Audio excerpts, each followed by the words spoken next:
Gente, nós vemos que Deus, ao longo da história, usou alguns lares de tal maneira que, em função de alguns desses lugares, houve uma mudança que repercutiu, que trouxe consequências para toda a humanidade. Algumas afetam a gente até o dia de hoje.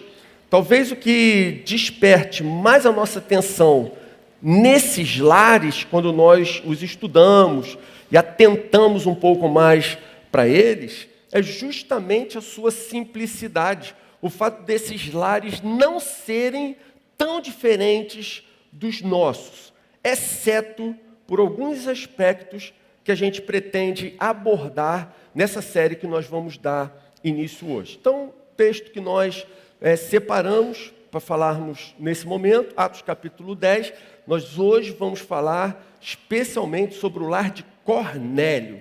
Então, o texto que está aí no telão diz assim: havia em Cesareia um homem chamado Cornélio, centurião do regimento conhecido como italiano. Ele e toda a sua família eram piedosos e tementes a Deus.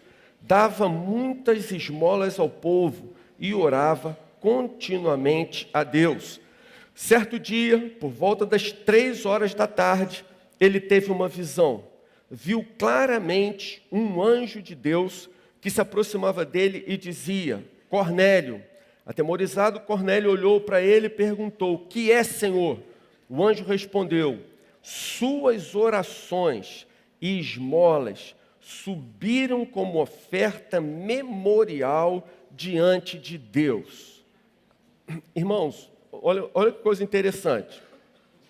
Cerca de 100 anos antes, um general romano chamado Cornélio Sulla, inclusive ele chegou a se tornar, o título que ele teve foi de ditador romano. Ele assumiu o comando do Império Romano. Apesar de não ser considerado imperador, ele era considerado um ditador.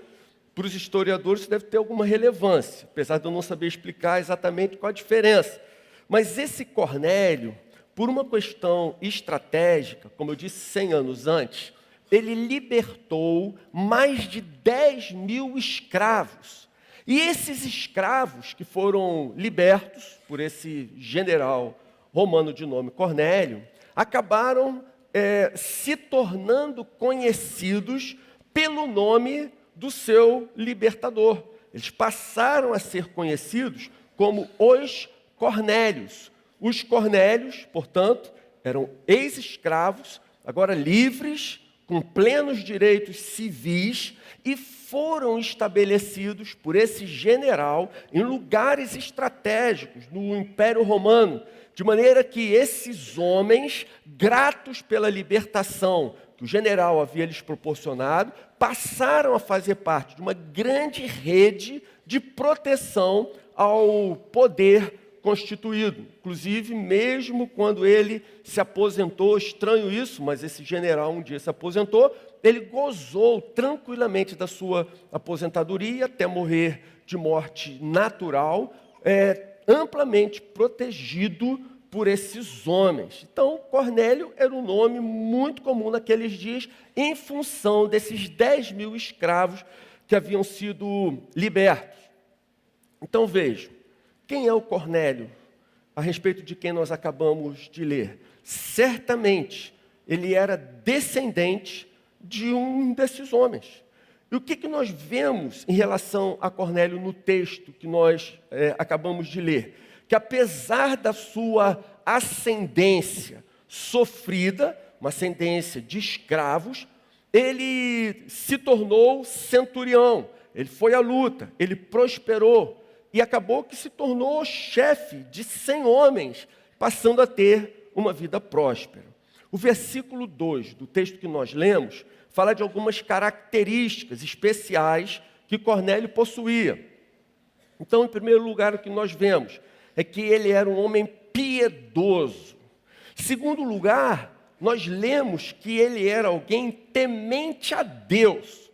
O que significa Cornélio ser temente a Deus? Significa o seguinte: ele não era judeu de nascença e também não adotou o judaísmo como sua religião oficial. Ele não assumiu isso como o judaísmo como uma religião pessoal. Mas ele abriu mão do seu paganismo e passou a temer o Deus de Israel.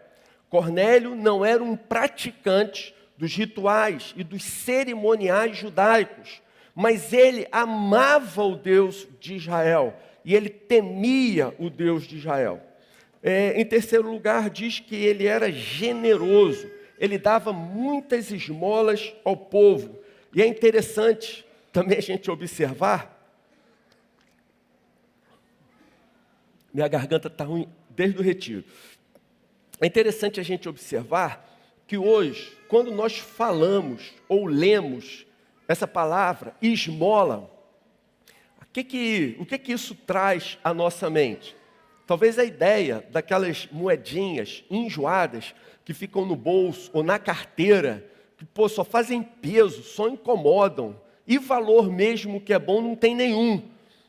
E a gente anda com essas moedinhas, na primeira oportunidade de se livrar do desconforto, a gente joga numa caixinha qualquer de oferta, algum mendigo na rua ou algo parecido. Então, de uma maneira geral, esse é o significado que hoje, pela nossa cultura, nos vem à mente. Nada mais diferente do que o significado original da Bíblia. Esmola, no sentido bíblico, ou seja, a palavra original que foi traduzida por esse nome, não fazia menção a valores, em especial a valores pequenos, miúdos, desprezíveis. Mas essa palavra, esmola, ela era reservada para o momento em que a pessoa dava uma oferta financeira, uma contribuição financeira, movida por compaixão. Quando ele dava uma contribuição, uma oferta, um dinheiro, não importando o valor, movido pela misericórdia, essa oferta, esse momento era chamado de esmola. Em quarto lugar, o texto diz que ele orava continuamente a Deus. Pela descrição que a Bíblia faz do caráter de Cornélio, fica fácil nós entendermos que ele conseguiu exercer uma grande influência sobre a sua família. O próprio versículo 2, que nós estamos enfatizando aqui, diz que ele e toda a sua família eram piedosos e tementes a Deus. Cornélio tinha uma personalidade tão forte e consistente, no sentido de ser alguém coerente com a sua fé, que ele conseguia influenciar aqueles que conviviam com ele. Então ele influenciou sua família, seus parentes, seus queridos, e ele influenciou também os seus empregados. Lá no versículo 7, que nós não lemos ainda, diz assim: depois que um anjo lhe falou, Cornélio, se foi, Cornélio chamou 2 dos seus servos e um soldado piedoso entre os seus auxiliares. O termo utilizado aqui, traduzido como servos, significa que foram pessoas que pessoas que, apesar de não terem nascido no seu lar necessariamente, viveram dentro da casa de Cornélio. Servo era aquela pessoa de extrema confiança que vivia dentro da casa do seu senhor. Era algo tão íntimo que em outras versões, ao invés de encontrar a palavra traduzida como servo, você vai encontrar a palavra criados. Era quase como se eles fossem, filhos adotivos. Não tinham direito à herança, mas eles eram protegidos, eles sempre tinham o seu quinhão, eles sempre eram de uma forma ou de outra abençoados, por serem pessoas de extrema confiança e que gozavam da intimidade do lar, do seu patrão, enfim, da autoridade a quem eles serviam. Então nós vemos que ele e toda a sua família eram assim. Os seus empregados, parte deles, pelo menos, era assim. E Deus vai usar o lar de Cornélio para iniciar uma nova etapa no relacionamento dele, Deus, com a humanidade. Ao mesmo tempo que Cornélio, em Cesareia, tem a visão, poucas horas depois, menos de um dia, lá em Jope, 50 quilômetros de distância, o apóstolo Pedro também tem uma visão. Cornélio tem a visão de um anjo que manda que ele vá a Jope chamar Pedro. Algumas horas depois, Pedro tem a visão do lençol que desce do céu com animais impuros, é a ordem de Deus de matar e comer aqueles animais. Pedro se recusa e Deus diz, aquele que o Senhor Deus te dá não considere comum e impuro. Então, Deus fala com Cornélio em Cesareia e algumas horas depois com Pedro em Jope. E ali, Cornélio, obviamente, obedece a ordem que o anjo havia dado e vai a Jope, ou melhor, envia pessoas a Jope que chamem a Pedro. E essas pessoas, então, caminham 50 quilômetros e Pedro, chegando, começa imediatamente a pregar o Evangelho. Pedro explica que era necessário que o Cristo morresse e que ele, depois de 3 dias, ressuscitaria, como ressuscitou, dentre os mortos. E Pedro ainda explicava a mensagem do Evangelho quando, de repente, de maneira surpreendente, absolutamente inesperada até então, acontece algo na casa de Cornélio que vai mudar e mudar para sempre a história da humanidade. O que acontece ali? Se você tiver sua Bíblia aberta ou facilidade de ler, nós vamos ver Atos capítulo 10, versículo 44.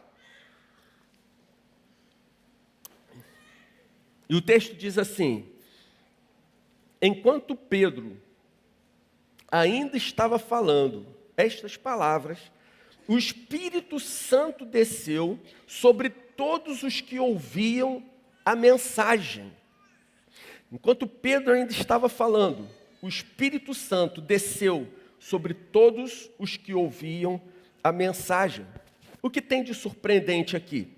O que tem de surpreendente é que até então, a promessa do Messias, a promessa do Cristo, a promessa de salvação de Deus ao longo das eras, ela era voltada aos judeus, ao povo judeu. O Espírito Santo, quando foi derramado no Pentecostes, ele foi derramado sobre os judeus, o grupo de judeus que ali estava reunido. Ninguém, aí eu ousaria dizer, até então, nos seus melhores sonhos, ousaria pensar que um dia o Espírito se derramaria também sobre os gentios. E é o mesmo Espírito que veio sobre os judeus no dia do Pentecostes. Agora, pela primeira vez na história, desce sobre os gentios. Você deveria dizer aleluia e glória a Deus bem alto, porque afetou a gente. Se agora a gente vai para o retiro, orando para que os céus se abram, ali a gente clama, suplica e o Espírito Santo vem sobre nós, é porque houve um primeiro momento em que essa barreira foi rompida e o Espírito foi derramado sobre os gentios. E isso aconteceu pela primeira vez na história, nesse instante, no lar de Cornélio, num momento em que Cornélio, obedecendo a ordem de Deus, através do anjo, chama Pedro, ele prega o Evangelho. No momento que ele fala da cruz e da ressurreição, o Espírito Santo, espontaneamente, de maneira completamente livre, por sua única e exclusiva vontade, se derrama sobre aquelas pessoas. E isso nos afeta até o dia de hoje e vai afetar até o dia em que Jesus vier buscar a sua igreja. Você pode falar amém? Amém. Então vamos fazer algumas considerações. Primeira consideração que nós fazemos ao meditarmos sobre o lar de Cornélio é coisa maravilhosa. Cornélio fez do seu lar um ponto estratégico para a divulgação da mensagem do Evangelho. Cornélio fez de seu lar um ponto estratégico para a divulgação da mensagem do Evangelho. Veja o que diz Atos, no capítulo 10, versículo 24. No outro dia, quer dizer, os homens tinham ido a Jope chamar Pedro para vir para Cesareia. Então, eles levaram 1 dia e meio de caminhada. No outro dia, Pedro e os irmãos, chegando de Jope, chegaram a Cesareia.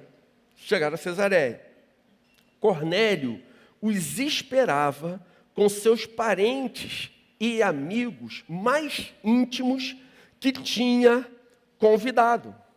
Vê o que acontece? Quem teve a visão do anjo? Cornélio.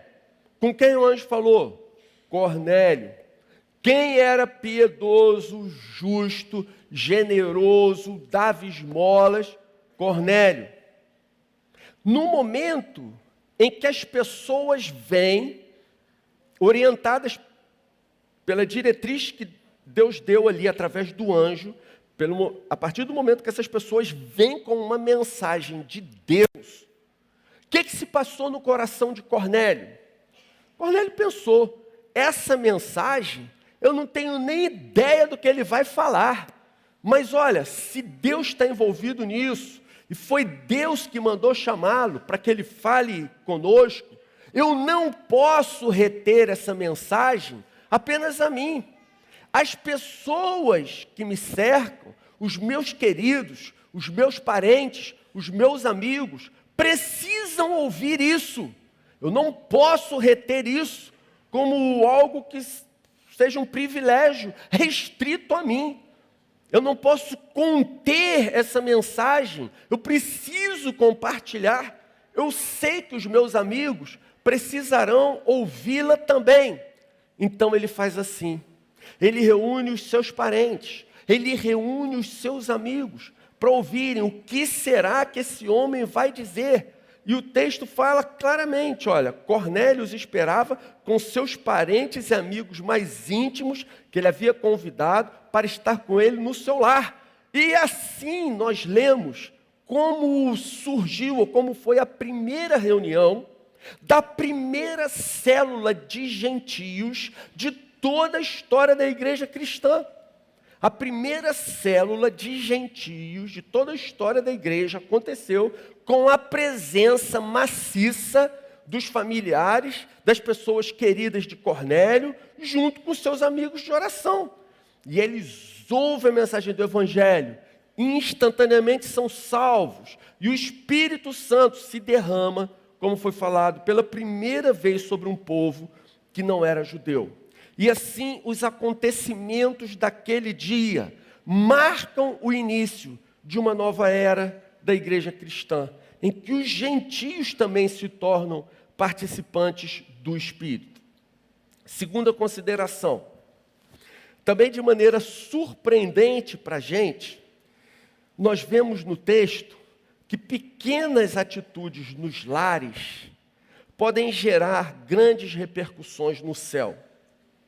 Pequenas atitudes dentro das nossas casas, longe da vista dos outros, atitudes que talvez ninguém, além de Deus, possa ver. Essas pequenas atitudes, elas podem gerar grandes repercussões no céu.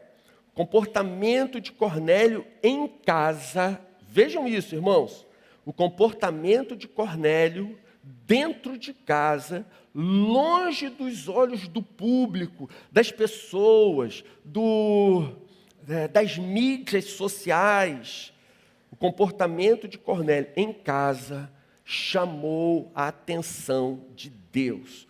O anjo respondeu, suas orações e esmolas subiram como oferta memorial diante de Deus.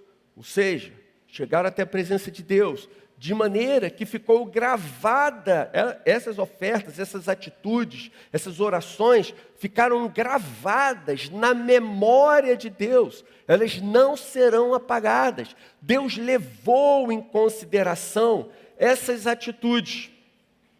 Recentemente fizemos uma série falando sobre a importância de termos uma vida de oração, como Cornélio tinha uma vida intensa de oração.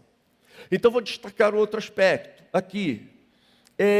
Nesse texto, eu não sei se a vocês também, mas a mim, chama muita atenção o fato do anjo que foi enviado por Deus colocar oração e esmolas no mesmo patamar de espiritualidade, no mesmo patamar de importância aos olhos de Deus.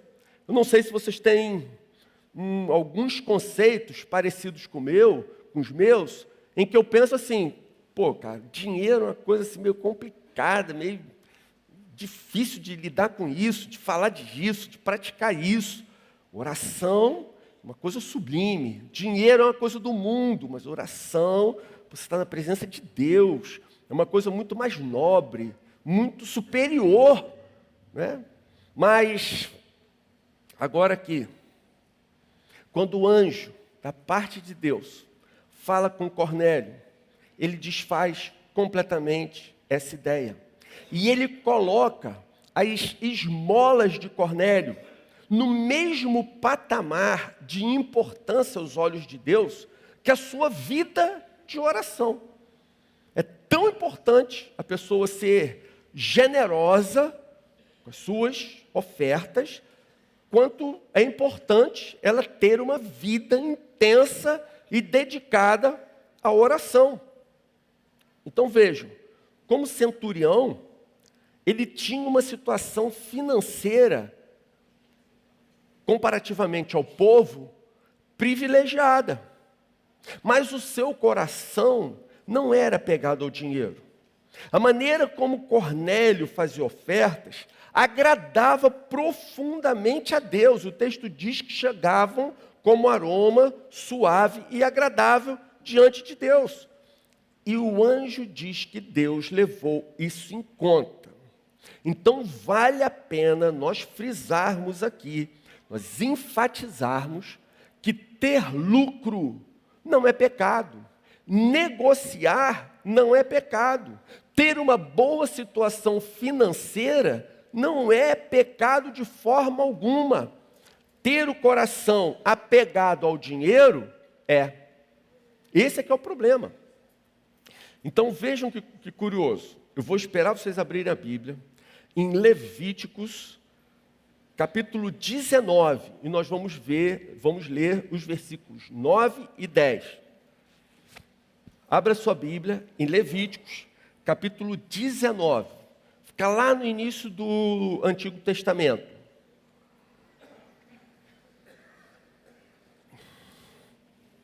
Gênesis, Êxodos, Levíticos. Terceiro livro da Bíblia.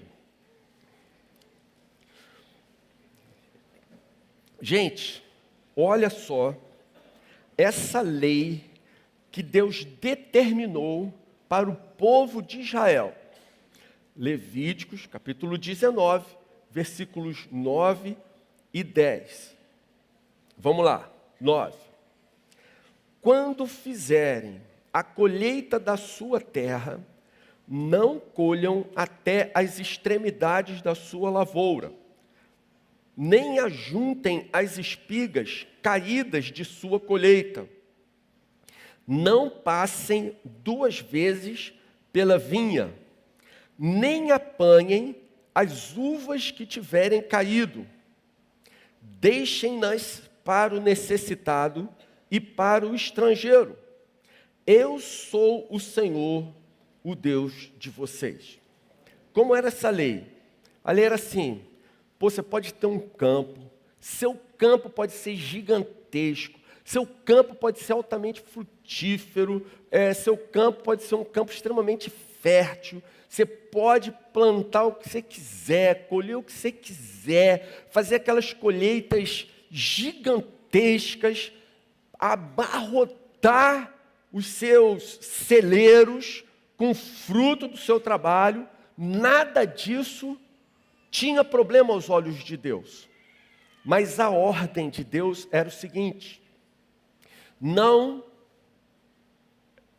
eu não queria usar essa palavra agora, não vão até as extremidades dos seus campos. Deixem aquele resto das extremidades lá. Não colham aquilo. Vocês não precisam disso. Vocês podem colher o campo inteiro, mas esses pedaços das extremidades não colham. Deixem o fruto lá. Deixem as espigas nos pés.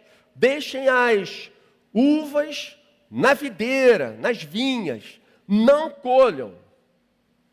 Podem juntar quantos empregados vocês puderem contratar. Os empregados podem colher com zelo, esmero e cuidado toda a plantação de vocês. Mas cuidado, se um cacho de uva cair fora do cesto, o empregado não pode pegar de volta esse cacho e botar dentro do cesto. Se uma espiga cair da sua mão, não pegue ela de volta do chão. Isso vai ficar lá. Cacho de uva ficará ou nas extremidades, ou aquilo que cair no chão permanecerá ali. Essa lei, ela tinha um nome. Era a lei da rebusca, que era o nome que eu não queria usar até explicar para vocês o que era. Rebusca de rebuscar. Então, a lei era: não rebusquem, não colham como gafanhotos, vorazes, as suas próprias plantações. Deixem essas extremidades. Aquilo que vocês passarem colhendo, que fugiu à vista de vocês, e quando vocês olham para trás, vocês veem que ficou ainda algumas uvas ou algumas espigas nos pés, não voltem para colher, porque isso não pertence a vocês. Isso diz o Senhor. Eu quero que seja destinado para o necessitado, para o estrangeiro, para os órfãos e para as viúvas. Vocês estão entendendo o que acontece? Você tem direito a quase tudo que Deus coloca na sua mão. É Ele que abençoa a sua terra, é Ele que dá chuva, Ele faz o teu campo fértil, Ele permite que tudo isso frutifique, brote, e que você tenha uma vida plenamente satisfatória, próspera e abundante. Mas existe uma parte de tudo isso que Deus coloca em suas mãos, existe uma parte dentro desse todo que Deus coloca sob sua responsabilidade de administrar, de gerir, que você não tem o direito de usar conforme o seu querer. Todo o resto é seu, faz o que você quiser com o que você ganha e com aquilo que você tem direito. Mas existe uma parte que você não tem autonomia sobre ela. Você precisa subjugá-la totalmente à vontade de Deus, que era o que Cornélio fazia no momento em que ele dava as suas esmolas. Então vamos às aplicações. Vamos lá, o que a gente pode tirar de lição prática para a nossa vida do lar de Cornélio? Primeira aplicação: faça do seu lar uma arca para a salvação de muitos. Faça do seu lar uma arca para a salvação de muitos. Recentemente mesmo agora, semana passada, a semana que antecedeu o retiro, surgiram vários pedidos de última hora de pessoas querendo ir ao retiro. E num determinado momento, essa metáfora veio ao nosso coração. Pô, fulano de tal, a gente nem sabe quem é. Pô, a gente nunca ouviu falar do seu nome. Essa pessoa nunca esteve na igreja, algumas nunca estiveram em igreja nenhuma. que a gente faz? Dá chance, não dá chance? Vamos levar, não vamos levar? A ideia que nos veio foi exatamente essa. Enquanto a arca não parte, vamos botar todo mundo para dentro. Se a arca não partiu, gente, quem nós pudermos levar com a gente aqui nesse barco seguro, nesse barco de pessoas salvas, quem a gente puder livrar da tribulação e do juízo que se abatem lá fora, meus irmãos, vamos levar. E o que a Bíblia diz, e aí sim, de maneira literal e não metáfora, é que o tempo de partida, ele está muito próximo. A arca vai mesmo zarpar. E quando isso acontecer, a porta será fechada. E a partir desse momento, ninguém mais entrará. A porta jamais será aberta de novo. Quem tiver entrado, vai experimentar a vida, a plenitude, a felicidade, o prazer eternamente na presença de Deus. Quem ficar de fora, vai ser o contrário. Vai ser o juízo e a condenação para todo sempre. Então, esses dias, compartilhando aqui uma palavra no Gol, Geração Oceânica. Quem tem da Geração Oceânica, gente? Ah, bom. Achei meio caído isso, hein, gente? Acho que se eu falar com a célula da Dona Sofia, cadê a célula da Dona Sofia? Ó, pra vocês aprenderem, viu? Geração Oceânica, aprende aí. É isso aí. Pô, essa célula é orgulho do meu coração. Orgulho. Muito legal. Vocês são queridas demais. Mas eu disse dessa reunião, gente, que daqui a algumas décadas, ninguém vai se lembrar mais de mim nesse planeta. Ninguém vai se lembrar mais de você nesse planeta. Daqui a algumas décadas, eu vou ter partido, minha família vai ter partido, meus amigos terão partido. Daqui a algumas décadas, o que vai interessar para mim ou para qualquer outra pessoa o tipo de carro que eu andei? O que vai interessar para essas pessoas o modelo de casa, ou o tamanho de casa, o padrão de casa em que eu vivi? Qual foi a minha profissão? Daqui a alguns anos, algumas décadas, o que isso vai interessar? Que diferença isso vai fazer? A verdade é que nós, com muita frequência, fazemos funerais. E quando nós fazemos funerais, os pastores dirigem um culto fúnebre, é muito duro para a gente quando nós precisamos dirigir um culto nesse sentido, de alguém que nós sabemos que durante a vida nunca deu sinais de ter sido alcançado pela graça.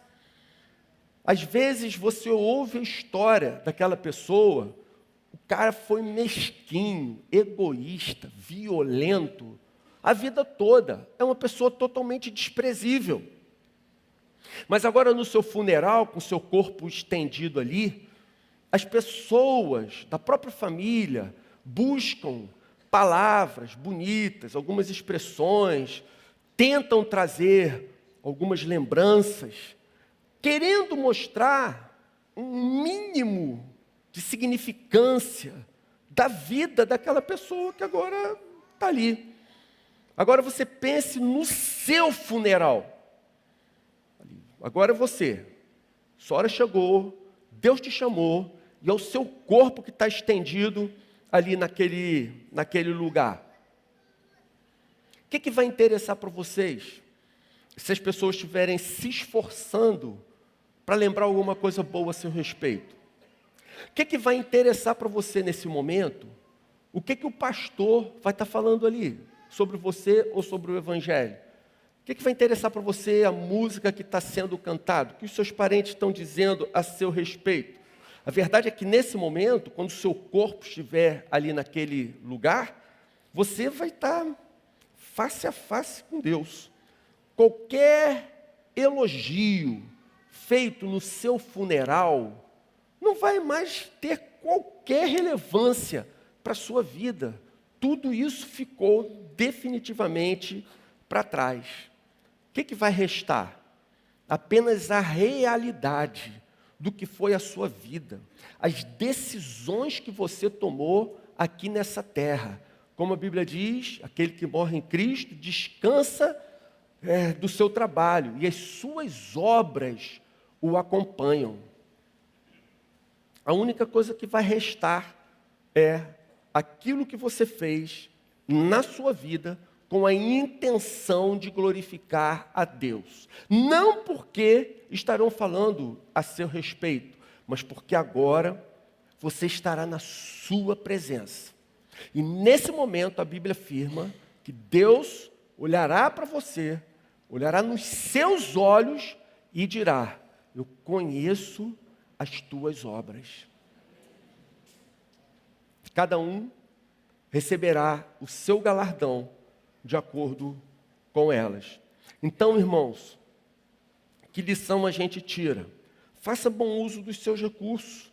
Use tudo que você tem para a glória de Deus, para a expansão do seu reino. Faça do seu lar uma arca para a salvação de muitos. Amém? Faça da sua célula um lugar para a salvação de muitos. Pode ser que você não tenha um lar ainda, jovem, mora com os pais, mora com um parente, mas você tem um quarto. Use o seu quarto para a glória de Deus. Nem quarto você tem, compartilha com outras pessoas. Cara, usa a sua cama para a glória de Deus, sua mochila para a glória de Deus. Mas o que você tem de recurso, use para a glória de Deus. Segunda aplicação, não desista dos seus amigos de oração. Não desista deles. Viu como Cornélio agiu? Alguém virá aqui trazer uma palavra de Deus. Eu não sei nem o que essa pessoa vai dizer, mas os meus amigos não podem deixar de ouvir isso. Não tenha dúvida. Como nós acabamos de ver no texto de Cornélio, se você abrir a sua casa para Deus, alguma coisa relevante, significativa, vai acontecer nas regiões celestiais. Se você abrir a sua casa para servir a Deus, alguma coisa relevante, significativa, acontece nas regiões celestiais. As atitudes simples de Cornélio chegaram à presença de Deus e Deus levou isso em conta. A partir daí, foi questão de instantes para que o Espírito se derramasse pela primeira vez sobre os gentios, aonde? Na casa de Cornélio. Abre sua casa, abre seu coração, seja participante de uma célula receptiva, amável, amorosa. Alguma coisa estará acontecendo no reino dos céus. Pode ser que você não veja, mas alguma coisa estará acontecendo, por isso não desista dos seus amigos. Irmãos, quem estava no retiro? Essa foi a síntese de uma das coisas mais importantes que o Senhor nos falou ali naqueles dias. Não temas, não desanime, o Senhor está com vocês. Então, irmãos queridos, não guarde a mensagem das boas novas com você, não mantenha ela restrita a você, mas você precisa compartilhar com seus amigos e seus queridos sobre ela. Terceira aplicação, seja generoso em suas ofertas financeiras. Seja generoso em suas ofertas financeiras. Aqui, não estou falando do dízimo, não estou falando das contribuições financeiras regulares que todo aquele que se torna membro de uma igreja local precisa assumir para a manutenção dos trabalhos, para que as coisas continuem funcionando ali a contento. Mas nesse momento, eu estou tomando como exemplo a vida de Cornélio. Então, quando nós estamos falando aqui de ofertas financeiras, é algo, obviamente, além do dízimo, além daquela contribuição financeira. Aliás, eu sugiro que você comece a treinar o seu coração para se desapegar do seu dinheiro. Quero sugerir a você que você comece a andar com dinheiro trocado na carteira, para você dar esmolas a todos que pedirem. Dê esmolas aos mendigos, dê esmola aos flanelinhas, deem, não neguem. Eu sei dos argumentos contrários a essa prática. Se eu fizer isso, eu vou estar estimulando essas pessoas a continuarem nas ruas. Se eu fizer isso, eu vou estar alimentando esse sistema, vou estar estimulando a indolência, etc. Mas se você pensar assim, todos esses argumentos, eles podiam ser usados lá no tempo de Levíticos, do texto que a gente leu. Se eu não colher tudo que tem no pé, se eu não pegar esses cachos e botar, que caíram no chão, botar de volta no cesto, se eu não voltar para rebuscar criteriosamente toda a minha colheita, eu vou estar alimentando essa máquina, eu vou estar estimulando essas pessoas a continuarem assim, prestáveis, etc, etc. Os argumentos são os mesmos. A diferença é que no tempo de Levítico, você jamais teria escolha. É a ordem de Deus, diretamente. Então, não rebusquem o campo de vocês. Hoje, você tem essa opção de obedecer e de não obedecer, de continuar mesquinho ou de tratar o seu coração para você se tornar uma pessoa de fato generosa e não apegada ao seu dinheiro. Mas note, a motivação do seu coração precisará estar correta. O que isso significa? Que quando você der dinheiro para o flanelinha, você não dará, porque se você não der, você sabe que ele vai destruir o seu carro. Não é essa a motivação. Você dará apenas porque Deus mandou você dar. É isso. Por que você está dando? Porque Deus me mandou. É totalmente diferente. Você até pode manter os seus argumentos para não dar. Eles servem para anestesiar a sua consciência, mas eles não trazem nenhum benefício para a sua vida e para o seu coração. Você quer se ver livre de mamon e servir a Cristo com alegria? Comece treinando, dando pequenas esmolas. Outro bom exercício. Abre o seu guarda-roupa. Vê a roupa que você mais gosta. A que você prefere. Aquela que você nem usa muito para não estragar e para deixar ela reservada para os momentos essenciais. Pegue essa roupa que você mais aprecia. Então estão falando aqui mais aprecia, você está entendendo, né, gente? Não é pegar uma que você não usa, que já está estragada, poída, que estava para ir para o lixo. Não é disso que a gente está falando, não. Olha só, gente, esse exercício aí é para, eu ia dizer assim, é para ser gigante na fé. Mas que distância gigantesca, a gente está falando de dar uma roupa. Nem é o guarda-roupa todo, né? Se fosse falar assim, das 3 melhores roupas. Mas pensa nessa possibilidade. Você já pensou sobre isso? Você pegar a roupa que você mais gosta e dar de presente para uma pessoa que jamais teria condição de comprar aquela roupa, e mais, dá para alguma pessoa que jamais terá a oportunidade de recompensar você. Sabe qual a consequência?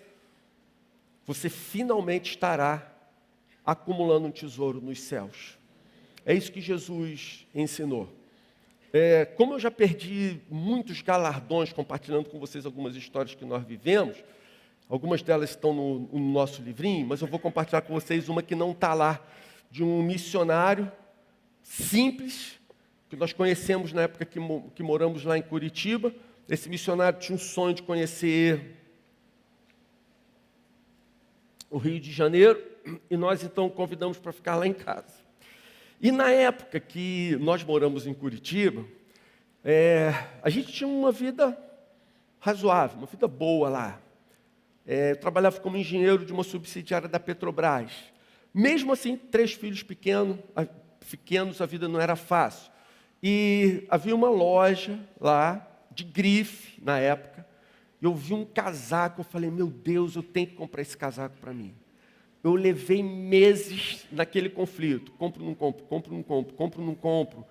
Vou juntar, não sei o quê. Agora vai vir férias, vai vir 13º, não sei o quê. Talvez dê para comprar e tal, naquele conflito. Curitiba precisa... Lá você realmente usa casaco quase todos os dias. Aí eu pensei assim, meu Deus, compro... Enfim, chegou um momento que eu falei assim, quer saber de uma coisa? Vou comprar. Comprei. Alguns meses depois, a gente mudou para o Rio. E aquela pérola maravilhosa. Gente, vocês tinham que ver o casaco.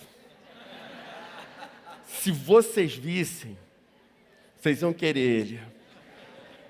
Eu não sei onde vocês iam usar, mas vocês iam querer.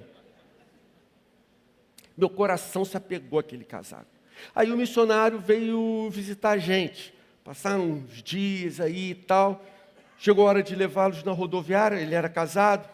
A gente já estava saindo de casa. Ai, meu Deus. Quando eu cheguei na porta, Deus me lembrou. Henrique, olha o casaco. Eu falei assim, não. Essa voz não é de Deus. Aí eu falei assim, não, pior que eu sei que é de Deus. Eu falei, Senhor, mas aquele casaco não. Eu dou outros 3 casacos. E mais um tênis novinho.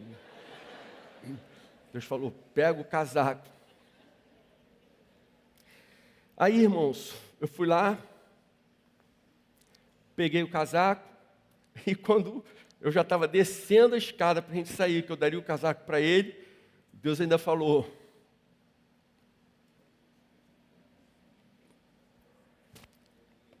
não dá com o bolso vazio, não.